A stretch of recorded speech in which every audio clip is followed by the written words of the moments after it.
My family used me as an ATM for my sister's college. When I found out they spent my money on an $8,000 party while calling me a failure, I cut all funding and left them broke. I'm 28 years old. I work in tech as a developer, and I need to tell this story because I've been carrying a guilt for years that, honestly, I shouldn't feel. What happened like a year ago basically destroyed whatever relationship I had with my family, and even though part of me still feels bad about it, another part knows it was the best thing I could have done. I guess I should start at the beginning. When I was a kid and my sister Victoria was born. I was 7 years old when Victoria came into the world, and from that moment everything changed in my house. It's not like my parents were mean to me before. I mean, they didn't hit me or anything like that, but when she was born it was like I stopped existing. You know what I mean?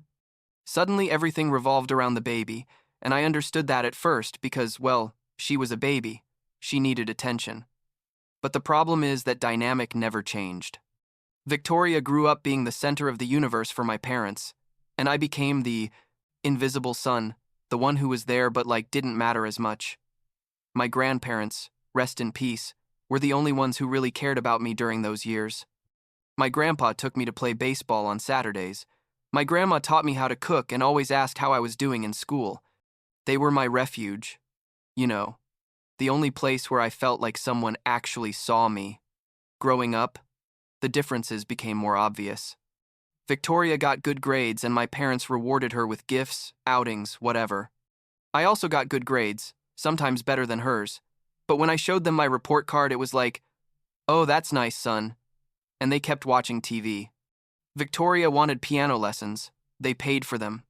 I asked for a used computer to learn programming because I was interested in it, and my dad literally told me why would I want that nonsense when I should be looking for a real job instead. I was 15 at the time, I think. My grandparents ended up buying me the computer for my 16th birthday. An old laptop, but functional. And with that thing, I started teaching myself to code by watching YouTube videos and reading free tutorials online. When I was 17, my grandparents passed away, 3 months apart from each other. My grandma first, cancer, and my grandpa, after what the doctor called heart failure. But I know it was from sadness. Losing them was devastating. They were literally the only people in my life who made me feel valuable.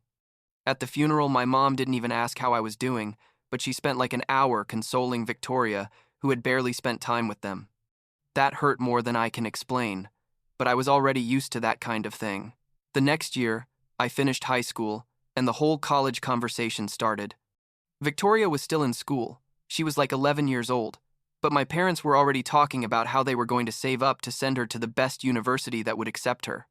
When I mentioned I wanted to study computer science, my dad laughed, literally laughed in my face, and said he wasn't going to waste his money on me playing with computers. My mom said maybe I should look for a job instead of continuing to study because the family needed financial help. I had just turned 18, and they basically told me college wasn't for me, that Victoria was the one with a future and they needed to invest in her. I'm not going to lie to you, that destroyed me. I spent a week locked in my room, not talking to anyone, just crying and wondering what I had done wrong for my own parents to treat me like that. But then I got angry, and that anger gave me the strength to do something. I gathered the few savings I had from temp jobs, packed my things, and moved to the city. I didn't tell them. I just left a note saying I was leaving to find my own way. My mom called me 2 days later, not to ask if I was okay or where I was, but to scold me for leaving without warning and worrying them. She didn't mention anything about coming back home or supporting me in whatever. She just told me I was ungrateful. The first few months in the city were brutal. I rented a room in an apartment with 3 other guys, worked as a waiter at night, and spent the day learning to code. I slept 4 hours a day, ate nothing but ramen, and whatever was left over at the restaurant, but I was determined to make it. I had no one, no family support, no extra money, nothing. Everything I achieved was because I worked myself to death, you know what I mean? And honestly, that time taught me to take care of myself, but it also filled me with resentment toward my family. About a year and a half later, I got my first real job as a junior developer at a startup. The salary wasn't amazing, but it was way better than the restaurant, and for the first time in my life, I felt like I was building something. I moved to my own apartment, small but mine, and started to stabilize. During all that time, my parents didn't call me once to see how I was doing. Victoria sent me occasional messages, nothing deep, just like, "Hi, how are you?" But there was never a real conversation. 2 years after I left, my mom called me. I was like 20, almost 21, and when I saw her name on my phone screen, I got nervous because I thought something bad had happened.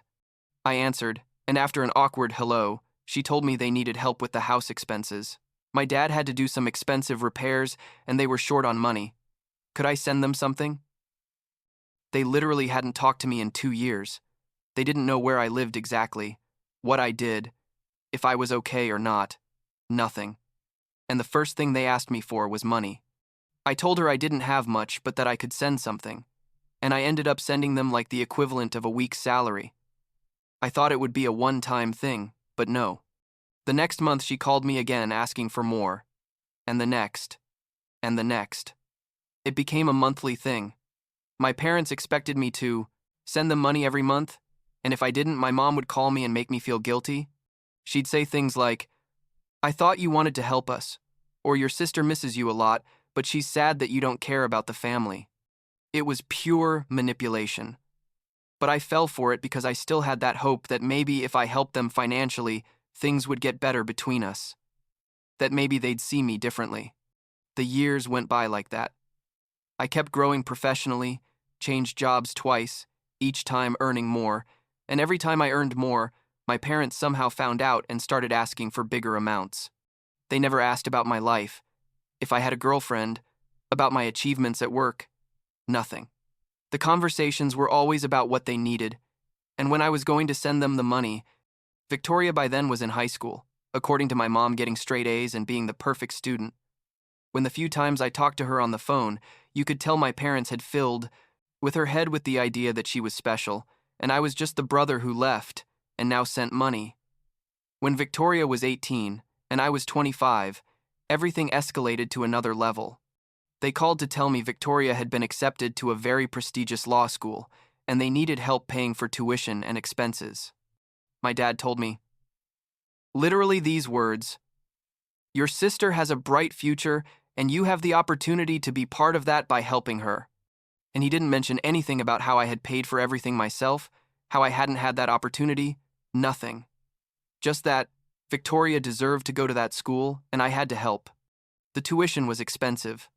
Like really expensive. I'm talking about like $30,000 a year, not counting books, housing, food, and everything else. I did the math and realized that if I helped like they were asking, I'd have to cut a lot of my expenses and basically live at minimum again. But I thought, well, she's my sister. Maybe this will help me reconnect. With my family, maybe Victoria will appreciate it and we'll have a better relationship. I was an idiot, basically. I agreed to pay the entire first year. Tuition, enrollment fees, books, a shared apartment for Victoria near the university, and a monthly allowance for her personal expenses. I'm talking about almost $45,000 that first year. Money I had saved, working like a dog for years. My parents were happy. Victoria sent me a long message thanking me and saying she was going to make me proud, and for a moment I thought it had been worth it. The first few months, Victoria sent me photos of the university, told me how her classes were going. She seemed genuinely grateful. But over time, the messages became less frequent. By the second semester, I barely heard from her, unless she needed something extra, like more money for a project, or for I don't know what event. She started treating me like an ATM, just like my parents. When I tried to have normal conversations with her, her responses were dry, like, "Oh, that's cool," or "okay." There was no longer that gratitude from the beginning. It was like she felt I owed her that money, like it was my obligation to pay for everything. In December of that year, when Victoria had been in law school for like 4 months, there was the Christmas party at my parents' house. I decided to go because I thought it would be an opportunity to reconnect in person. I hadn't seen them face to face in years. I drove like 6 hours to get there, arrived with gifts for everyone, and when I walked into the house, my mom greeted me quickly and then kept decorating. My dad gave me a kind of awkward handshake, and that was it. Victoria was in the living room with some cousins talking about college, and when she saw me, she was like, "Oh, hi, Kevin," and continued with her conversation. I felt invisible again, like when I was a kid. During dinner, the whole topic of conversation was Victoria, how her professors adored her, how she already had internship offers, how she was going to be an amazing lawyer. I tried to share that I had been promoted to senior developer at my job and was working on important projects. And my dad literally made a scoffing sound and said something like, "Oh yeah, your computers, how important." The table laughed. Victoria laughed too. And I just sat there feeling the blood rush to my face, humiliated in front of my entire family. After dinner, my uncle, who was kind of drunk, started making comments about how I was the one supporting the family, but in a mocking tone, like, "Oh, Kevin the ATM, did you bring your checkbook?" And everyone was laughing. My mom said nothing to defend me. My dad joined in the mockery, saying that at least I was good for something, even though my job was pathetic. Victoria was on her phone, ignoring everything. I got up from the table, went for my things, and left. I didn't even say goodbye. I just walked out of that house and drove back to the city with my hands shaking on the steering wheel. The whole drive back, I couldn't stop crying and replaying in my head what had happened. They had humiliated me, mocked me, and I had been paying for everything for years. I had literally given them tens of thousands of dollars, had sacrificed my own comfort and my savings so Victoria could go to her perfect school, and that's how they treated me. Like garbage. Like I wasn't worth anything beyond the money I could give them. I got to my apartment around 3 in the morning and sat in the car in the parking lot for like another hour, just processing everything. The next day I made a decision. I opened my computer and reviewed all of Victoria's expenses I had covered, everything I had sent my parents over the years, and realized I had spent almost $200,000 on them in recent years. $200,000. That was enough to have bought a house, to have invested in my future, to have lived comfortably without financial stress. And they didn't see me as family, they saw me as a source of money. I canceled all the automatic transfers I had set up. I temporarily blocked my mom and dad from online banking just in case they tried something weird, because they had some of my information from the times I had sent them money. I didn't tell them. I just stopped sending money. The first week, no one said anything. I guess they thought it was an oversight. The second week, my mom sent me a message asking about the monthly transfer. I left the message on read. I didn't respond. By January, Victoria sent me a long message. It was the beginning of the second semester, and she needed me to pay the second half of the year's tuition. I told her I wasn't going to do it. She got furious, told me how was it possible I was doing this to her, that I had promised to pay the whole year, that I was going to ruin her. I explained that I had already paid the entire first semester, and with that, I had fulfilled my part. That if she wanted to continue at that school, she or my parents would have to find a way to pay for it. She blocked me. My mom called me screaming, saying I was selfish. How could I do that to my sister? That she had given up everything to continue studying, and now I was going to force her to drop out of school.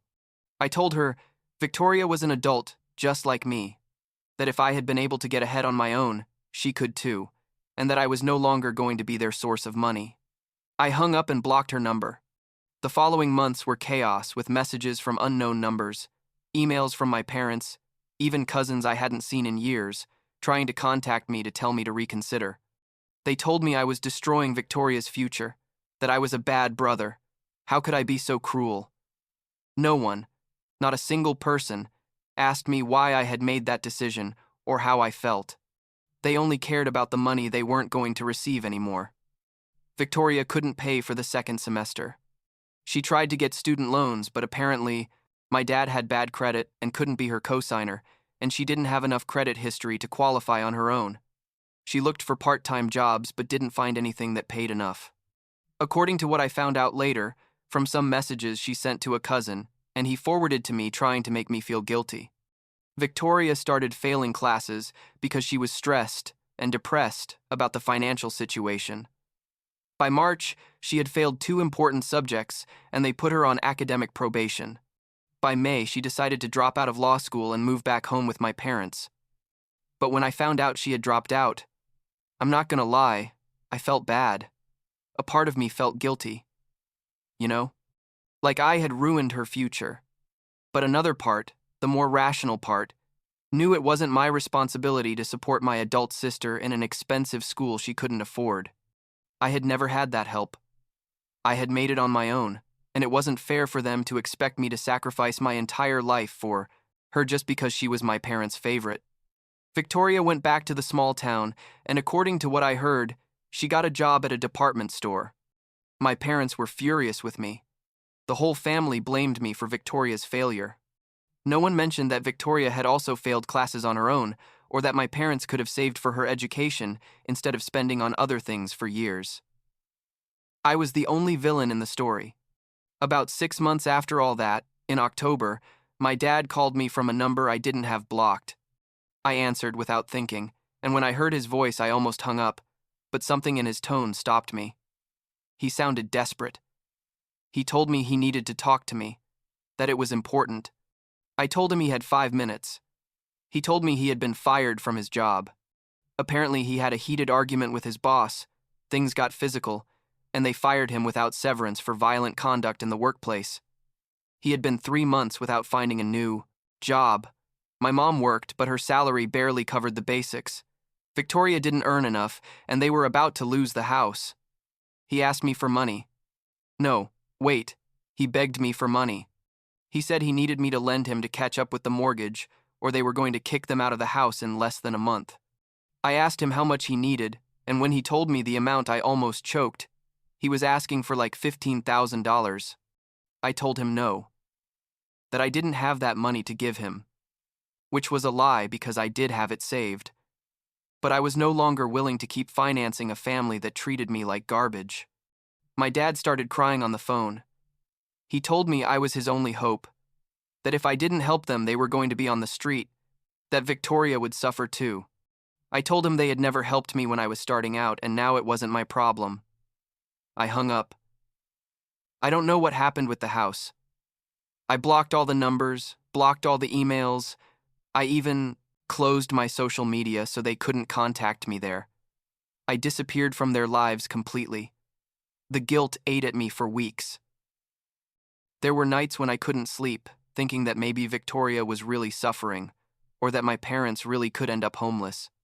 But then I'd remember the Christmas party. I'd remember all the years of humiliation, of being ignored, of being used, and the guilt would turn into anger again. It's been like a year since all that. 3 months ago, I was promoted to tech lead at my company. Basically, I'm leading a team of developers and earning more money than I ever imagined when I was that one 8-year-old kid who left town with a suitcase and zero support. I started taking online business classes because I eventually want to launch my own startup. I'm in therapy, which has helped a ton to process all this family stuff. I have real friends now, people who value me for who I am and not for what I can give them. My apartment is nice, comfortable mine. I'm doing well. Better than well, honestly. Sometimes I still feel guilty, especially when I see happy families on the street or when it's some important date and I remember that technically I have family but I don't talk to them. But then I remember that a real family doesn't treat you like they treated me. A real family doesn't exploit you financially for years and then humiliate you. A real family celebrates your achievements instead of mocking them. And I didn't have that with them. I probably never had it after my grandparents died. Last week I was organizing some old papers and found a photo of when I was a kid with my grandparents, them smiling and me in the middle with a huge smile. I stared at that photo for like 10 minutes and thought about how they really loved me, how they really saw me. And I realized that if they were alive today, they'd be proud of me. Proud that I made it on my own, that I set boundaries, that I didn't let myself continue being used. That's what gives me peace now, knowing I don't need the approval of people who never valued me. I don't owe them anything anymore, not money or time or explanations. I'm building my own life, on my own terms, and that's enough.